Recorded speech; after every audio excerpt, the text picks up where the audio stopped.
Борбата на македонците за своја државност се јави во рамките на големата источна криза од 1875-1878 година, која за Македонија се завлече до 1881 година.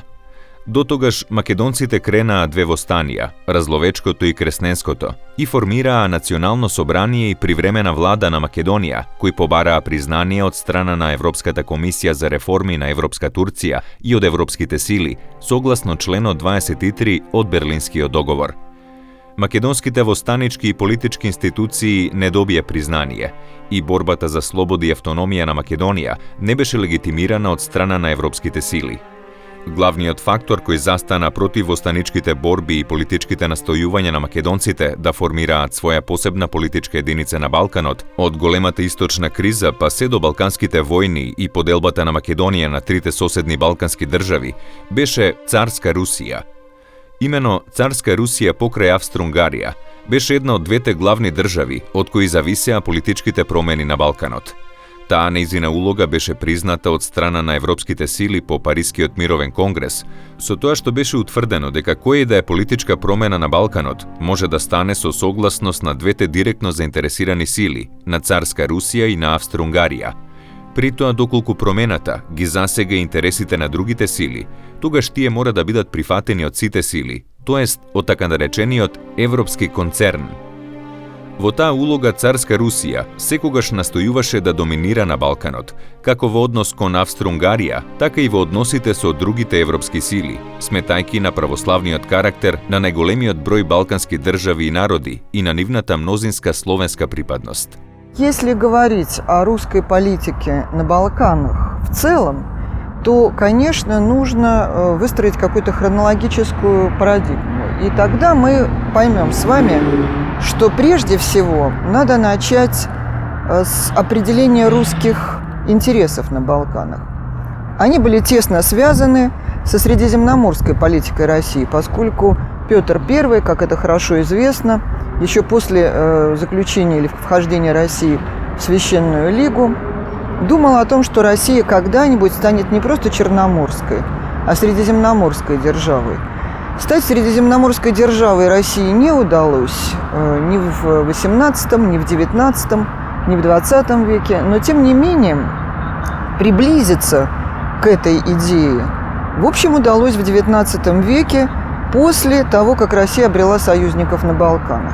Концептот на Царска Русија за нејзино влијание или нејзина доминација со Балканот беше концепт на создавање на една голема балканска држава, која што би била сателит во однос на руската политика, што значи спроводник, трансмисија на руските интереси на Балканот. А Балканот на тој начин се јавуваше како животно најзначаен сектор од руските интереси, бидејќи тој беше појасот кој што ги допираше мореузите, Босфорот и Дарданелите. Секогаш една од главните теми, главните мотиви на Русија, нив да ги владее, со што Русија практично можеше да претендира да стане голема европска сила. Врз таа основа, пред да букне големата источна криза од 1875-78 година, уште во 60-тите години на 19-тиот век, кога се јавија востанијата во Херцеговина и на островот Крит, Русија се определи целосно да го испочитува факторот на национално-слободителните движења на балканските едноверни и едноплемени народи и не жртвувајќи ги своите великодржавни интереси, да се наметне како главен политички фактор на Балканот. Но в качестве такого аргумента, что для России были важны балканские народы, я приведу один и только сюжет, связанный с Крымской войной, катастрофой для России, когда ее задвинули, выражаясь современным языком, в Азию, туда, где она должна быть, как считали европейские великие державы, когда это была репетиция такой антироссийской мощной войны. И тогда новый министр иностранных дел России Горчаков в своих записках к Александру II писал: «Мы должны найти новых союзников. Нас предали все старые союзники. И самый главный Австрия, с которой мы долгие годы не воевали, до 2014 года. И была разработана новая концепция. В сущности, Горчаков пишет о том, что у России два союзника могут быть, поскольку нельзя положиться ни на нашего верного прежнего союзника Австрию, у которой у нас очень много общего. Это две континентальные империи, без заморских колоний, полинациональные, поликонфессиональные, охранительные, в смысле христианской концепции, антиатеистические, антиреволюционные. И мы теряем этого союзника. Что тогда? Горчаков говорит, есть новое совершенно государство, оно только-только формируется, оно ведет сейчас войну, называется оно Североамериканские Соединенные Штаты. Мы можем попытаться привлечь на свою сторону это слабое, молодое, но перспективное государство. Именно Балканот Русија го сметаше како стратегиски важен столб на сопствената безбедност и на својот престиж како европска сила. Од Балканот можеа да се контролираат морските теснини, Дарданелите и Босфорот. Тие пак го предопределуваа статусот на црноморските држави, во таа смисла и на Русија, со тоа што можеа неа да ја направат изолирана и затворена држава во црноморскиот базен, да ја исклучат од европските настани процеси, при туѓа и непријателска контрола над споменатите теснини, или пак Русија да ја вклучат во сите европски промени, како голема сила, при пријателски наклонети и поврзани со неа балкански народи и држави. Официальная Россия, которая на протяжении, по сути дела, всего XIX века, в силу ряда обстоятельств, то есть это прежде всего, конечно, геополитические интересы России, которая стремилась укрепиться на подступах к Босфору и Дарданеллам, что было очень важно в стратегическом и экономическом отношении. Кроме того, были еще сюжеты, связанные с общностью этнической, то есть это были славяне южные, которые были этнически родственны русским, и, наконец, общая религия, православие, что особенно относилось к южнославянскому населению, о котором мы сейчас с вами говорим, а также к сербам, черногорцам. Токму поради тоа, царска Русија се определи да ги помага и промовира балканските ослободителни движења. Таа вложи многу средства во Херцеговското востание од 1860 година и во Критското востание од 1867 година, залагајќи се за реформи и за автономија на тие провинции. Во тие исти 60 години, кога духовите на балканските народи беа вознесени од успехот на италијанското национално ослободување и обединување и од обединувачката улога на Пиемонт, Русија почна да врши пропаганда сред балканските народи, да се обединат во борбата против Турција, при што се зафати Србија со кнезот Михаил Обреновиќ да ја одигра пиемонтската улога во обединувањето и во предводништвото на балканските народи со девизата «Балканот на балканските народи». За таа цел руската дипломатија на Балканот проработи на формирање сојуз меѓу балканските држави и на балканските движења, на оние народи кои немаа своја држава во тоа време, какви што беа бугарите, албанците и македонците. Кога стануваше збор за македонците, но и за албанците, тие во национално-политичка смисла, во седмата деценија на 19 век, беа позаостанати во споредба со другите, вклучително и со бугарите. Меѓутоа, руските дипломати, посебно Михаил Дурново, добро ги познаваа македонските револуционерни јадра и личности какви што беа Димитар Поп Георгиев Беровски, Илјо Малешевски, Попот Бувски Костадин Трпков, Стојан Везенков и други, така што во таа прва балканска конспирација, насочена кон обединета балканска борба, беа вклучени и македонците. На таа основа се сметаше дека Македонија, која што во 60-тите години на 19 век пројавуваше интереси за од политичка природа, настана еден процес на будење на македонците во тој период.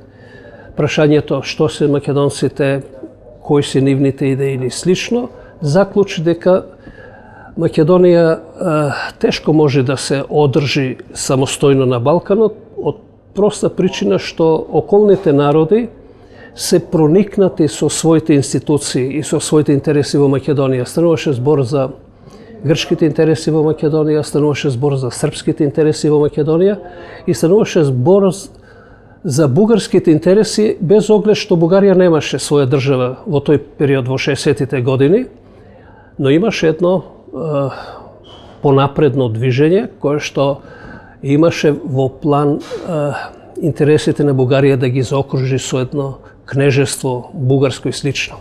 Кога Русија размислуваше за тоа што треба да произлезе од таа општа борба, во незината тогашна визура се гледаше еден вид Балканска конфедерација меѓу 4 тогашни балкански држави – Србија, Романија, Грција и Црнагора, при што Србија се претпоставуваше како најголема балканска држава, која под својата династија би ја обединила и Бугарија во еден вид дихотомна државна структура со 2 собранија и 2 администрации, како Србо-Бугарија, во чиј состав би била вклучена и Македонија.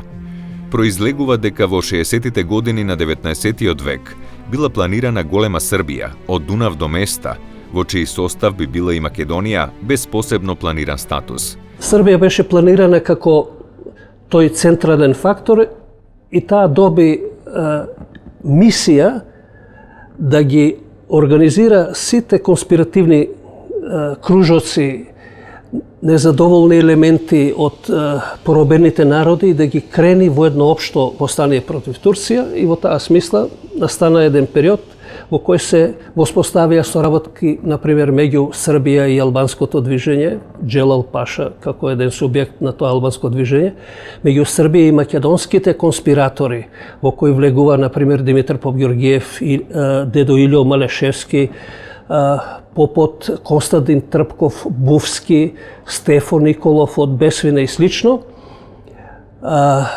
Во исто време Србија стапи во врска и со бугарската легија на Раковски и се планираше едно во тоа време опширно српско-бугарско уредување, со тоа што внатре во внатрешниот систем би имало собрание српско и бугарско,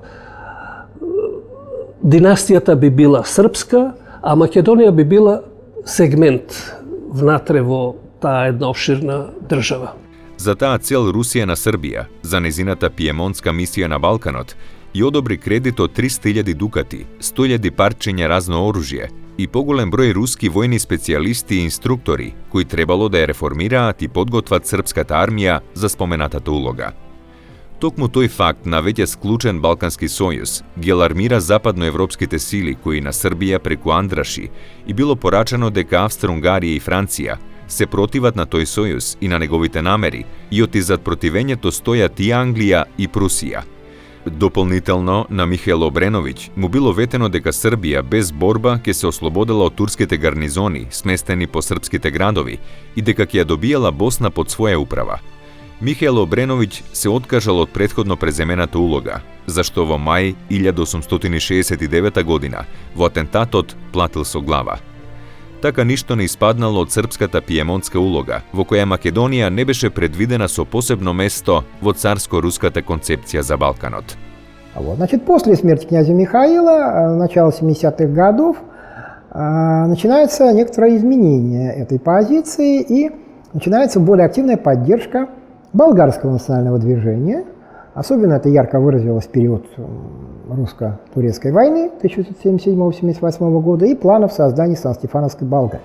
Во 70-тите години, кога балканските народи кои беа под турска хегемонија се кренаа на востанија и кога Србија и Црнагора ја објавија војна на Турција, Русија одново застана зад балканските народи, барајќи автономија за размирените балкански провинции. В XIX веке, вообще хотела бы сказать, что политика Российской империи, проводимая через своих консулов, она была направлена на то, чтобы поднять славянское самосознание у тех славянских христианских народов, которые проживали на веренных консульству территориях. Во редот на востанатите народи застана и македонците, со своето разловечко востание од мај 1876 година. Сите востанија на балканските народи трпеа тешки загуби, а Србија се најде пред тежок пораз и пред губење на државноста. Во тие околности Русија се закани со војна против Турција и на тој начин издействува конференција на европските сили во Цариград. Второе направление связано с собственно русскими интересами. Однажды на одной из балканских конференций один из балканских ученых гневно стал говорить, обращаясь к нашей делегации, российской, о том, что Россия всегда преследовала на Балканах свои имперские интересы и проводила там имперскую политику. В голосе его звучала обида необыкновенная. В ответном своем слове, поскольку мой доклад был следующим, я сказала, что да, Россия проводила на Балканах, пока она была империей, имперскую политику и никакой другой проводить не могла, потому что она была империей. Когда она перестала быть империей, она перестала проводить имперскую политику. Руската концепција за решавање на балканската криза се состоеше во барање автономија за Босна и Херцеговина, во зачувување на државниот статус на Србија и Црна Гора антебелум и во формирање на две големи области на исток и запад, наречени Бугарија, во кои беше вклучена и Македонија. Имено царска Русија во 70-тите години од 19-тиот век, по пропаѓањето на така наречената српска пиемонтска улога, заигра на картата на бугарското движење, планирајќи да создаде голема бугарска држава на Балканот, која би ги опфаќала териториите над и под Балкан планина и источно и западно од Струма, вклучувајќи ги земјите на Мизија, Тракија и Македонија со делови од Моравско. Таа руска концепција за Балканот, која царска Русија една година подоцна ќе ја наметне со силата на своето оружје, во екот на руско-турската војна од 1877-78 година, всушност беше руски проект за создавање на сателит држава, толку многу потребен заради незините државни интереси, сврзани со Босфорот и Дарданелите, и со незиното политичко присуство на Балканот, со што можеше битно да влијае врз европските настани. Од становиште на внатре-балканските односи, руската политика и акција за создавање на голема Сан-Стефанска Бугарија значеше на една страна маргинализирање на другите балкански држави и народи и занемарување на нивните аспирации и интереси за проширување и развој, а од друга страна, внатре во така замислената бугарска држава, тој проект означуваше еден вид остварување на така наречената пруска улога на таа држава, која би ги обединила оние народи кои реално или вообразено ги сметаше за бугарски.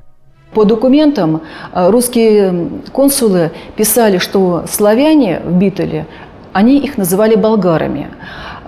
Есть опубликованные документы вице-консулов Австро-Венгрии, и вице-консулы Австро-Венгрии называли славянское население Битоля и Битольских региона славяне Болгария. Тој проект на царска Русија не доживеа ниту промоција, ниту признание. Спротивно на тоа, беше оценет и отфрлен како проект кој ги надминува бугарските национални граници, укажувајќи дека западно од линијата Курча-Балкан, кај Отранскиот залив и Врање, нема бугари, туку други народи.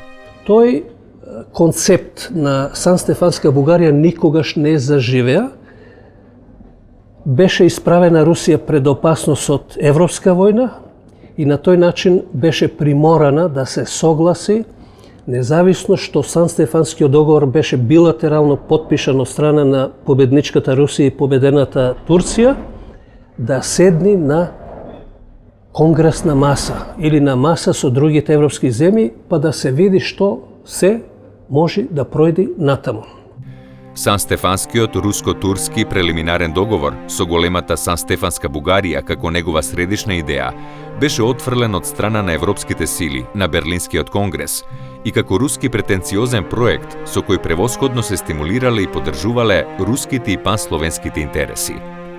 Во меѓувреме беше склучен еден така наречен лондонски договор меѓу Русија и Англија, каде што се констатира во лондонскиот договор, тоа значи обратно Англија и диктира на Русија дека надвор од линијата Курча-Балкан-Врање, а тоа значи кај Кавала од Транскиот залив, една линија до Врање, западно, пишува во тој договор, нема никаква Бугарија, нема бугарски земји, туку од таа линија западно ќе се регулира според националниот принцип, каде што Европа не признава дека постојат бугари. Ултиматумот е прифатен, бидејќи се соочува со Европска војна Русија и се случува Берлинскиот конгрес. Со договорот донесен на тој конгрес, беше формирано мало бугарско кнежевство од Балкан планина до Дунав, а јужно од таа планина до Родопите беше формирана административна автономна област Источна Румелија. Босна и Херцеговина беше ставена под управа на Австро-Унгарија, на што Русија се имаше согласено претходно, уште во 1876 година, како компензација за незин неутрален и благонаклонет став кон планираната руско-турска војна. Македонија и понатаму беше оставена под турска власт, со ветени реформи за еден вид административна автономија во рамките на империјата.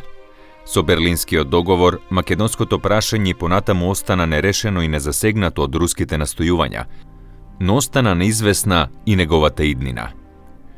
Македонците пак, оставени под жестоката и произволна турска власт, протестираа против неправедната Европа и непризнателната Русија, кои не ги испочитуваа борбата и жртвите за слобода и самоуправа на Македонија, ниту пак го признаа придонесот на македонските доброволци во руската армија на бојното поле од Дунав до Едрене. Поради таквиот однос, македонците ги оценија ветените реформи со членот 23 од Берлинскиот договор како глупава фраза и решија да кренат општо востание, со надеж дека европските сили ќе го сменат решението за Македонија, поставувајќи ја во правец на нејзина политичка автономија. Во октомври 1878 година беше кренато македонското востание, во историографијата познато како Кресненско востание. Тоа востание траеше од 5 октомври 1878 до 2 мај 1879 година, зафаќајќи ги областите во Џумајско, Разлошко, Петричко, Мелничко, Неврокопско, Серско, Демирхисарско, Малешевско и реонот на Каршијакот. Во текот на востанието биле ослободени 54 населени места со над 35.000 жители, во кои функционирале органи на востаничка и на цивилна власт. Целта на востанието била да се ослободи цела Македонија и да се формира автономна управа или посебна политичка единица, ако тоа го дозволат европските сили. Тие сили не го одобрувале востанието, сметајќи го како дело на руската команда во Бугарија, заради рускиот интерес Македонија да се приклучи кон Бугарија. Меѓутоа, на Русија и станало многу јасно дека идејата за голема балканска држава, во случајот за голема Сан-Стефанска Бугарија, конечно е погребана и поради тоа била мотивирана недвосмислено да даде до знаење дека македонското востание не било нејзино дело, односно дека таа немала намера да стимулира каква било политичка самоуправа на Македонија. В целом, Россию устраивали стабильные Балканы, стабильные. Как достичь этой стабилизации? Вопрос был, в общем, всегда скорее тактики, чем стратегии. Это могли быть Балканские союзы в определенном уровне. Это могли быть жесткие требования со стороны России не поднимать антитурецких восстаний, как это было, например, после заключения Ункерско-Лисийского русско-турецкого союзного договора, когда попытка черногорцев, например, подняться была очень жестко. Во таа насока рускиот император Александар II наредил руските војни власти во Бугарија да расчистат со македонското востание, кое го нарушувало авторитетот на Русија и на самиот руски император. Постапувајќи по таа повелба, командантот на пограничните руски сили, генералот Михајловски, се обратил до рускиот генерал Ибрахим Паша со понуда двете страни да го задушат востанието. Турската страна не го прифатила рускиот предлог, предпочитајќи да не си има одново работа и компликации со руските сили, повеќе јасно дефинираната одлука на Берлинскиот двор дека Македонија и натаму останува дел на турската држава. Во секој случај, турските власти и од Русија и од другите европски сили добиле одврзани раце да се справат со македонското востание, како ќе сметаат за сходно. Со артилериски и пешадиски сили и со броен баш и бозук, востанието било крваво задушено, а цивилното население жестоко убивано и протерувано надвор од Македонија. Сепак со македонското Кресненско востание и со повеќе политички акции на македонците, во следните 2 години, во 1880 и 81 година, македонското прашање не згаснало. Спротивно на тоа, останало да штрчи и се повеќе да се наметнува во политичките преокупации на европските сили, а посебно во преокупациите на царска Русија, поради незината заинтересираност конечно да ги стави под своја контрола состојбите на Балканот. Во тој склоп Македонија за Русија се јавуваше како невралгична тема, бидејќи незиното доделување на една балканска држава, како идеја за голема проруска сателит држава, веќе беше мртва политика. Што да се прави со Македонија и како да се постапува со Балканот во руски интерес, беше чворното прашање на кое Русија требаше да си одговори во текот на 80-тите години од 19-тиот век. Пропаѓаат со Берлинскиот договор концепциите на Русија на Балканот да создава голема проруска држава. И тогаш сваќа практично Русија дека не може да варира иста идеја и понатаму. И тогаш размислува за еден период од 7-8 години да ја концептуализира својата балканска политика. Во таа насока, токму во 1886 година, падна решението за Македонија и беше најден одговорот за моделот на идната балканска политика на царска Русија.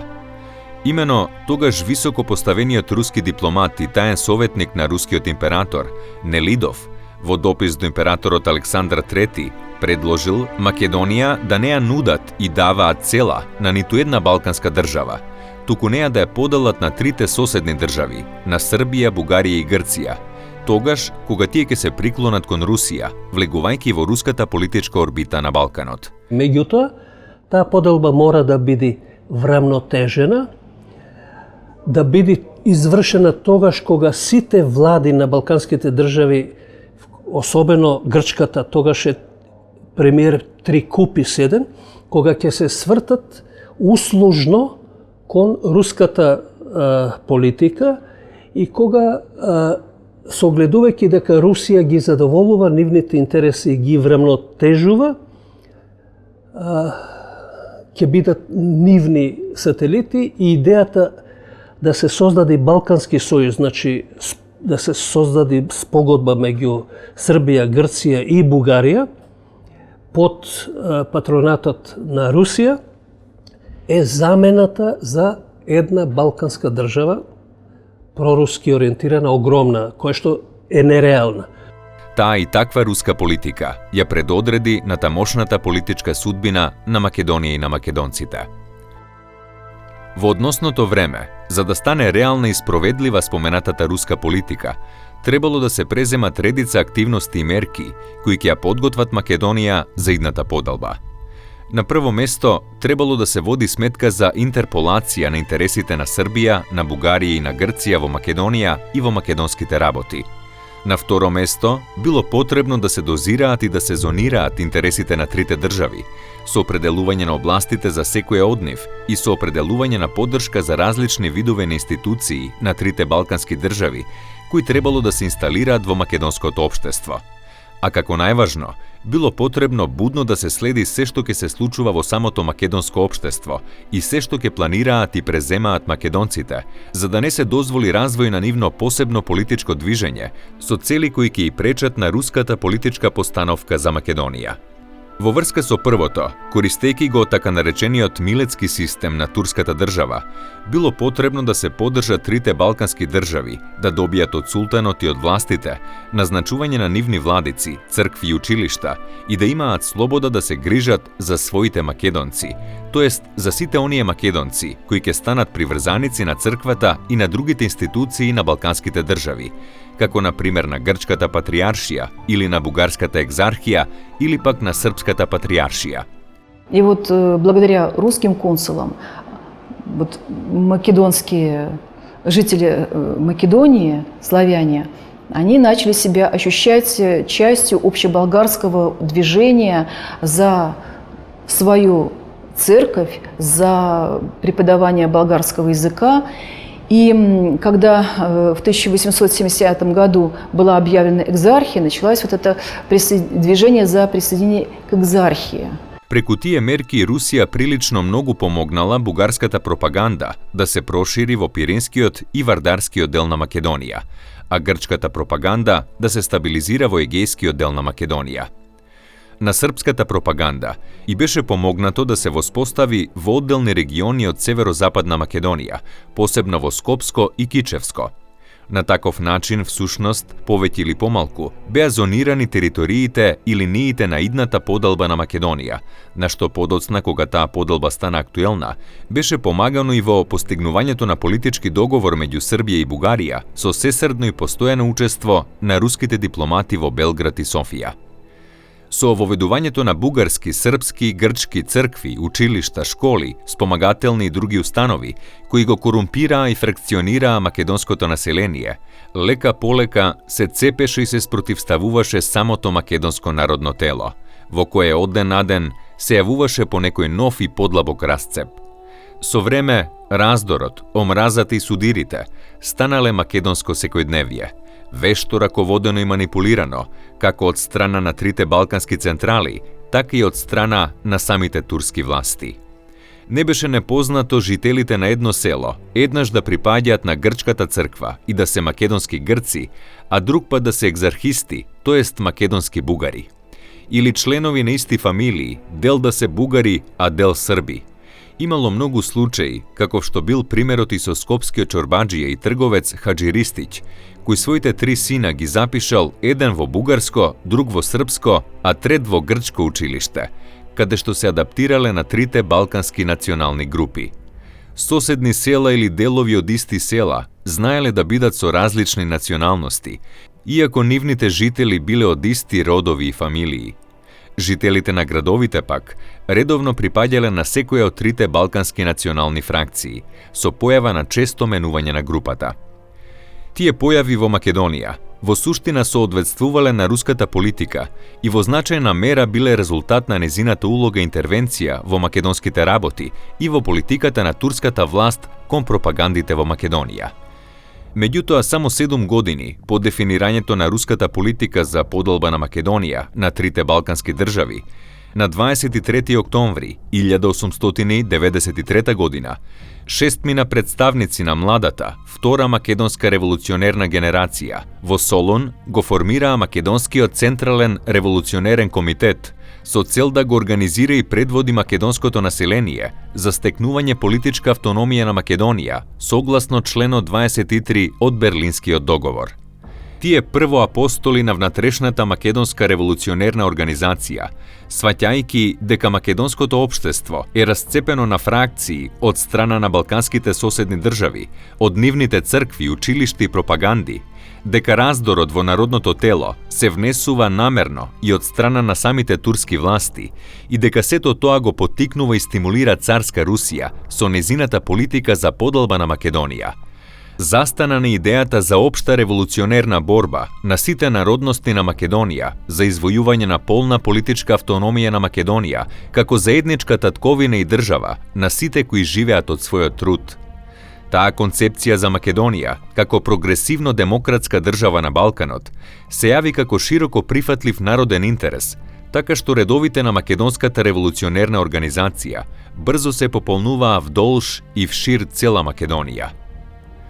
Обединителната идеја за општа политичка борба ги пленеше духовите на народните маси по селата и градовите и ги надминуваше раздорите врз основа на конфесионалната и пропагандната припадност кон институциите на трите балкански држави, инсталирани во македонското општество. Мошне брзо се создаваше општо револуционерно движење, кое ги вовлекуваше и подготвуваше масите за борба за автономија на Македонија. Се создаваше дух на заедништво меѓу екзархиските и патриаршиските села и делови од населението. Во редовите на организацијата влегува и така наречените македонски бугари, и така наречените македонски грци, и така наречените македонски срби, и власите, како и дел од другите народности, кои во идејата за Македонија како заедничка држава на сите народности го гледале и својот интерес. Постапно, но сигурно, се градеше духот на заедништвото и свеста за општа револуционерна борба, како услов Македонија да биде зачувана цела и за сите.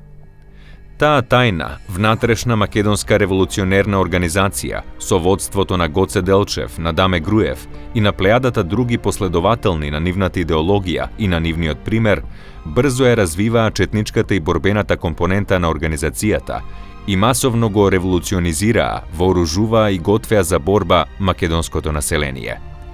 Се до 1896-97 година, споменатата револуционерна работа во Македонија главно остана тајна, неоткриена и непретпоставена, како за турските власти, така и за царска Русија.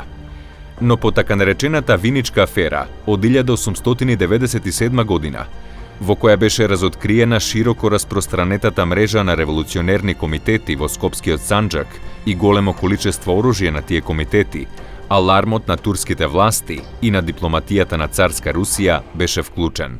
И тоа ги вознемирува сите, особено руската политика која што има за задача да ја дели Македонија и која што нема никогаш намера од Македонија да прави посебна политичка единица на Балканот или држава, затоа што смета дека е неодржлива таа, оти се сите заинтересирани и тука ќе стане една голема балканска каша. Со цел да ја осигури својата политика кон Македонија и кон Балканот, Русија во мај 1897 година склучи тајна спогодба со Австро-Унгарија, со која беше утврдено дека на Балканот, по распадот на Турската империја, како држава ќе се создаде само уште Албанија, на просторот меѓу Скадар и Јанина, а другите турски балкански земји, меѓу кои и Македонија, ќе бидат поделени меѓу балканските соседни држави – Србија, Бугарија и Грција. По таа спогодба со Австро-Унгарија, царска Русија побрза да го неутрализира македонското ослободително движење и да ја елиминира македонската револуционерна организација. За таа цел, рускиот министер за надворешни работи, грофот Муравјев, во 1898 година, по повод критските немири и грчко-турската војна, им порачал на руските конзули во Македонија да им се соопшти на македонците да не се дрзнат да кренат во стание, доколку сепак на македонските водачи им успее да кренат во стание. Тогаш, од страна на Русија, тоа движење нека не се надева ниту на сочувство, ниту на помош. Напротив, императорското правителство ќе им предостави полна слобода на репресивните дејства на турските власти, за да им ги поништи револуционерните замисли на македонците во самиот зародиш. Политичкиот представник на Русија во Софија Бахметев го повикува Сарафов и му дава јасно до знање дека македонското прашање, клучот за македонското прашање не се наоѓа ниту во Македонија, ниту во Софија, туку во Петроград и дека треба тој да се откажи од Врховниот комитет и да престанат тие активности, бидејќи инаку ќе се соочат со проблеми. Се разбира дека македонската организација има една своја логика, веќе едно свое движење. Самиот Сарафов со својот темперамент му откажува послушност на Бахметев, а овој му се заканува и му вели тогаш она организација тамо во Турција, сметана внатрешната македонска револуционерна организација на ВМРО, и ова тука, сметана Врховниот комитет во Бугарија, ќе одат во прав и пепел. И започнува една, така да се каже, агресивна руска политика кон македонското ослободително движење. Почна затворање интернација на видни членови на таа организација од страна на бугарските власти под притисок на Русија. Почнаа да се нижат провали во организацијата, при што во 1901 година беше уапсен целиот Централен комитет на ТМОР во Солун и заточен во подрум Кале. Почнаа прогони, предавства и убиства на истакнати членови на организацијата, а високиот дипломат Зиновјев, руски амбасадор во Цариград, во април 1901 година, за време на неговиот прием кај султанот, остро им забележал на турските власти за нивната неодлучност кон македонските револуционери, инсистирајќи на енергична репресија. Абдул Хамид со задоволство ги прифатил тие руски совети, пошто во Македонија оттогаш почнало да се живее во ужас. Во 1902 година, по така нареченото Џумајско востание, кренато од страна на врховистичката емигрантска организација и по сознанието дека внатрешната македонска револуционерна организација планира идната 1903 година да крене општо востание, руската страна се зафати да ги спречи тие настани и конечно да се справи со македонското движење, оневозможувајќи постигнување на целите за кои се бореше ВМРО. Тука има некои документи кои што излегоа сепак од руските архиви, кога се предлага Русија да го помогне уништувањето на внатрешната организација во сите три вилаети, значи во Солунскиот, Битолскиот и Скопскиот Санџак или Косовскиот вилает, и дека они како дипломатија го помагале тој процес, соработувајќи со турските власти и инсистирајќи турските власти безмилосно да се пресметуваат со Македонската револуционерна организација, меѓутоа дека се изненадени од жилавост и упорноста на Македонската организација. Со таа намера руската страна дефинира комплетна програма и презема редица мерки на чии извршување строго инсистираше пред своите дипломати на теренот, кај турските власти и балканските дворови и влади. Програмата и незиното остварување беше направена по сугестија и под контрола на рускиот министер за надворешни работи, грофот Владимир Ламсдорф, со согласност на императорот Николај II и со помош на австро-унгарскиот министер за надворешни работи, баронот Агенор Голуховски. Програмата ги содржаше следните точки. Под 1. Забрана да се споменува членот 23 од Берлинскиот договор, зашто ќе ја разложил Турската империја и водел кон автономија на Македонија, пат по кој одела Македонската револуционерна организација, но не и руската политика. Под 2. Да не се наруши поделбата на вилаети и да не се образува единствена провинција Македонија. Под 3. Да не се допушти името Македонија, туку да се употребува името трите турски вилаети со нивно набројување.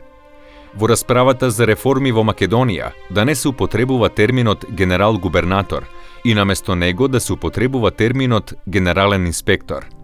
Да не се инсистира на создавање на Централен совет за трите вилаети, бидејќи на тој начин се асоцирало дека се угодува на Македонската револуционерна организација, која се стреми кон автономија на Македонија, што не е намера на руската страна. Да се направи реформа на имињата на милетите со вклучување на името Срб Милет и, под 7, во вилаетите како службен јазик, покрај турскиот, да биде јазикот на мнозинскиот милет, според конфесионалната припадност, што значело да се воведе паралелно со турскиот јазик и бугарскиот, грчкиот или српскиот јазик, а не македонскиот говорен јазик. И на тој начин една прва деноминација на Македонија и македонците и едно негирање комплетно, бидејќи не се прифаќа идејата за држава на Македонија.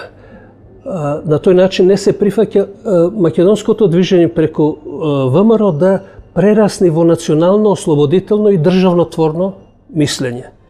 По тие инструкции од есента 1902 година, рускиот министер за надворешни работи Ламсдорф на 7 февруари 1903 година му испратил телеграма на својот амбасадор во Париз, кнезот Урусов, со која го задолжил да го извести францускиот министер за надворешни работи Делкасе дека тој, грофот Ламсдорф, се договорил со австро-унгарскиот министер Голуховски од тогаш натаму Македонија да не ја викат Македонија, туку трите турски вилаети, со набројување на имињата на вилаетите, а македонците да не ги викаат македонци, туку христијаните на трите турски вилаети, бидејќи според Ламсдорф, македонците не биле одделна нација.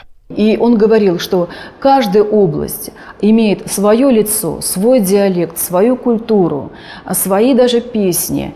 И вот сказать, что вся Македония одна, вот одна культура, одним цветом можно рисовать, такого невозможно. По споменатите инструкции, Русија извршила притисок врз султанот да ја забрани употребата на името Македонија, што тој го сторил на 7 април 1903 година. Со тоа била заокружена деноминацијата на Македонија, со што намерата на царска Русија да ја деконструира и подели Македонија на соседните балкански држави добила соодветна процедура. Чувствувајќи дека ВМРО работите во Македонија ги придвижува кон востание, високо рангираниот дипломат грофот Петар Капнист, руски амбасадор во Виена, на 18 јуни 1 јули 1903 година му пишува на својот министер грофот Ламсдорф: Излезот од Магепсаниот круг се состои во конечното уништување во трите вилаети на револуционерната организација. Таков разгром е правен и дотогаш, но се изненадени од жилавоста на организацијата. Не се надева оти во наредните 2-3 месеци ќе се постигне таа цел. Споменатата цел царска Русија настојувала да ја постигне покревањето на Илинденското востание, кога им предоставила полна слобода на турските власти да применат крајно репресивни средства со цел да ги уништат македонските комитети и нивните раководители. Гушењето на востанието добило бестијални форми на отворен геноцид на македонското востание и невостанатото население во областите зафатени со востанието. Дури има една телеграма руска, каде што се вели дека на населението некогу жалат они за таа катастрофа хуманитарна што случува во Македонија, меѓутоа им се препорачува на руските дипломати да разговара со населението и да се кажа дека ќе ги стави Русија под своја заштита, ќе ги заштити само ако се откажат од комитетите и од водачите. Што значи населението да се одврати од нив и дури да се спротистави на сето тоа. Се разбира, населението беше упорно врзано за своите комитети, оно беше воспитувано за борба за слобода и за своја автономија. Тоа не го направи, така што поништувањето и задушувањето на Илинденското востание е едно од најжестоките во историјата на пресметка на империите со востанатите народи. По востанието, Русија и Австро-Унгарија ги отфрлиле англиските предлози за назначување на генерал-гувернер на Македонија и за примена на членот 23 од Берлинскиот договор. Наместо тоа, предложиле генерален инспектор од редот на турските генерали, кој ќе треба да воведе ред во 3 турски вилаети и кој ќе продолжи да ги гони и уништува четите и водачите на револуционерната организација. Дополнително, со членот 3 од Мирцтекшките реформи, било решено да се направи нова територијална поделба на Македонија, за пореално да било групирано населението според конфесионалната припадност на македонски бугари, македонски грци и македонски срби. Со односната одредба на Мирцтекшкиот акт, Русија и Австро-Унгарија фактички прогласиле можна внатрешна промена на границите меѓу трите балкански пропаганди, со што започнала нивна меѓусебна четничка конфронтација со неизменичен крвав притисок врз местното население, за да ја смени страната и конфесијата. На насилствата им немало крај во таа прогласена јагма за територии и за нови линии на разграничување на трите балкански пропаганди на територијата на Македонија. Таа ситуација во Македонија, која продолжила да трае се до младотурската револуција од 1908 година и во која зеле учество и турските војни и жандармериски сили, кои ги прогонувале пред се силите на македонската револуционерна организација, уништиле многу кадри и раководители на истата.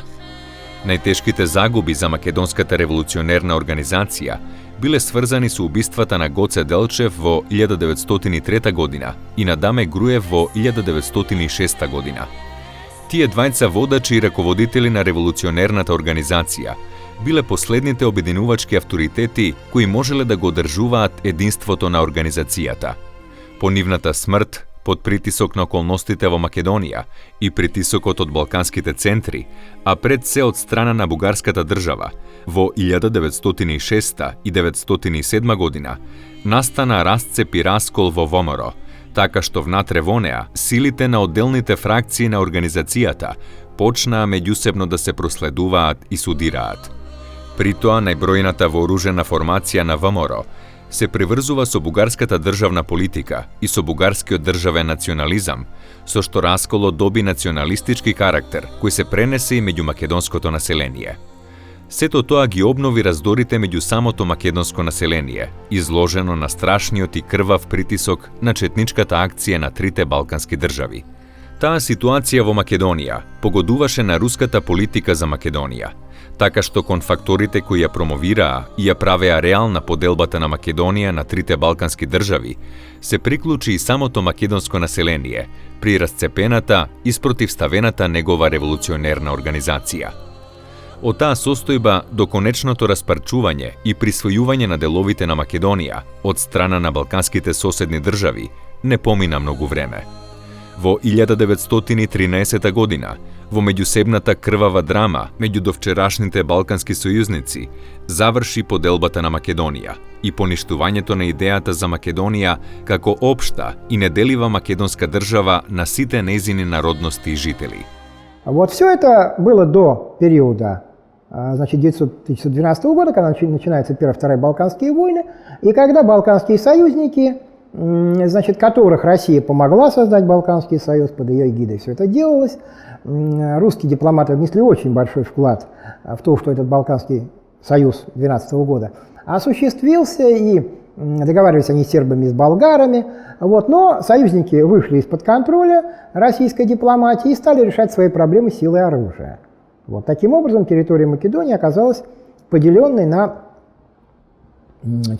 различные части этой территории, отошли к разным государствам, которые были их непосредственными соседями, то есть Греция, Сербия и Болгария. Со оглед на последиците, како траен епилог, станува очигледно дека за замислениот, пријателски и здружен Балкан, кој би бил пријателски настроен и кон царска Русија, Македонија беше погрешно употребена.